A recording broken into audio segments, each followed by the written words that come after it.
Welcome back. Our next story comes from the Associated Press. After major enforcement operations, the Trump administration recalibrates its immigration crackdown. When Homeland Security Secretary Markwayne Mullin was questioned by senators during his confirmation hearing about his vision for implementing President Donald Trump's mass deportation agenda, he said his goal was to keep his department off the front pages of the news. To some degree, he has. Gone are the social media video clips of now retired Border Patrol Commander Greg Bovino clashing with protesters. Mullin's predecessor, Kristi Noem, made her first trip as secretary to New York City to make arrests with Immigration and Customs Enforcement. In contrast, Mullin went to North Carolina to review hurricane recovery efforts. The Republican administration appears to be recalibrating its approach to a centerpiece policy that helped bring Trump back to the White House, moving in many ways away from aggressive public-facing tactics toward a quieter approach to enforcement. Despite that shift, the administration insists it is not backing down from its lofty deportation goals. Clearly, they've stepped back from for want of a better word, the Bovinoist tactics of before. Mark Krikorian, the president of the Center for Immigration Studies, which advocates for immigration restrictions. But it's not clear this means they're actually stepping back from immigration. The Trump administration launched a series of immigration enforcement operations last year in mostly Democratic-led cities, which drove up arrests and large-scale sweeps. The crackdown sparked clashes between protesters and enforcement officers and led to the shooting deaths in Minneapolis of two U.S. citizens, Renee Nicole Good and Alex Preddy. Since then, the president's hardline anti-immigration agenda has lost popularity with voters, and there have been no new high-profile city-based operations launched, raising questions about the administration's strategy. We're still enforcing immigration laws. We're still deporting illegals. That shouldn't be here. We're still going after the worst of the worst, but we're doing it in a more quiet way, Mullin said in an interview April 16th with CNBC. Immigration arrests have in fact dropped, but deportation goals remain. ICE arrests have fallen in recent months, and the number of people in immigration detention has dropped from a high of roughly 72,000 in January to 58,000 this week, according to data obtained by the Associated Press. But in a sign of its continued determination, ICE in budget documents says it plans to remove 1 million people this fiscal year and the next, compared with roughly 442,000 people last year. The agency also has plenty of money to carry out its mission, with Congress granting the Department of Homeland Security more than $170 billion for Trump's immigration agenda last year. The administration aims to have enough space to detain roughly 100,000 people this fiscal year, which would more than double the average daily number held in ICE detention last year. The administration has already expanded its detention capacity with the purchase of 11 warehouses across the country. They are working on really building a juggernaut of a system, said Doris Meissner, who headed the U.S. Immigration and Naturalization Service, a predecessor to ICE, during President Bill Clinton's Democratic administration, and is now a senior fellow at the Migration Policy Institute.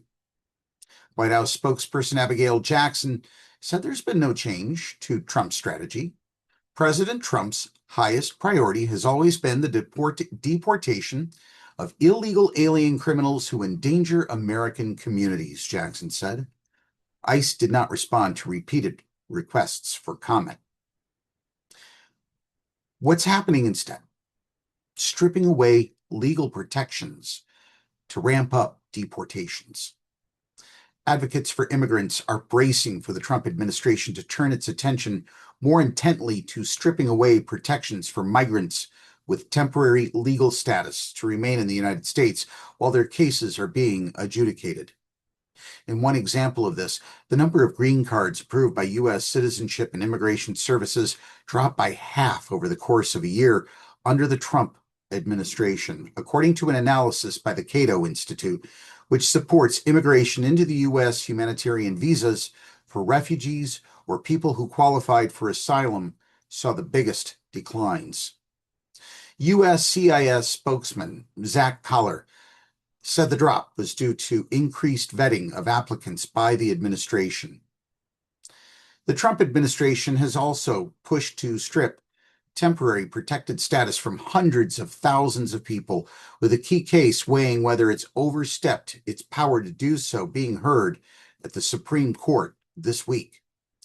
Advocates see it as a way to send a chilling message to immigrant communities and make more people vulnerable to deportation. It also enables the department to operate without the public spectacle of workplace raids or home arrests.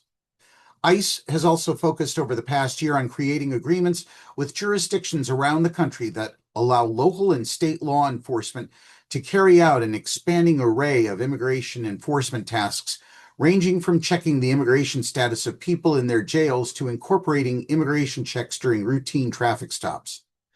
These agreements, known as 287G, have grown from 135 in 20 states before Trump took office to more than 1,400 in 41 states and territories now.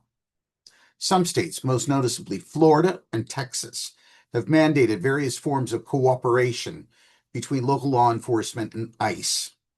Meissner from MPI said Trump's border czar, Tom Homan, is likely to prioritize further discussions about how cities and states can cooperate with ICE.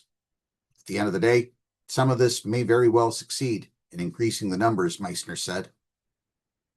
And there have been calls to enforce work restrictions.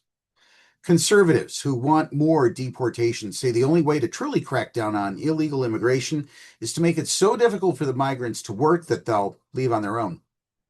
The Trump administration has already taken steps to make life harder for people in the country illegally, including limiting who can live in public housing by immigration status, sharing Medicaid information with ICE, and requiring people in the country illegally to register with the federal government. Krikorian of the Center for Immigration Studies said the Social Security Administration could send out letters alerting employers when an employee's name doesn't match their Social Security number. Authorities could repeatedly and consistently carry out audits of I-9 forms, which companies are supposed to fill out and submit to the federal government, showing that new hires are legally able to work. And they could require banks to collect citizenship information on customers. Whatever the strategy going forward, the administration is facing heavy pressure not to back away from its goals. The numbers are too low, said Mike Howell, part of the Mass Deportation Coalition, which launched a playbook for how the administration can actually get to 1 million deportations a year by using tactics such as worksite enforcement. The deportation numbers are just too low, Howell said, and they need to be much higher, and they can be much higher. In our next story, we will examine how LGBTQ plus books, movies, television shows, and more is not slowing down. We're going to take a quick break, and we'll be right back after these messages.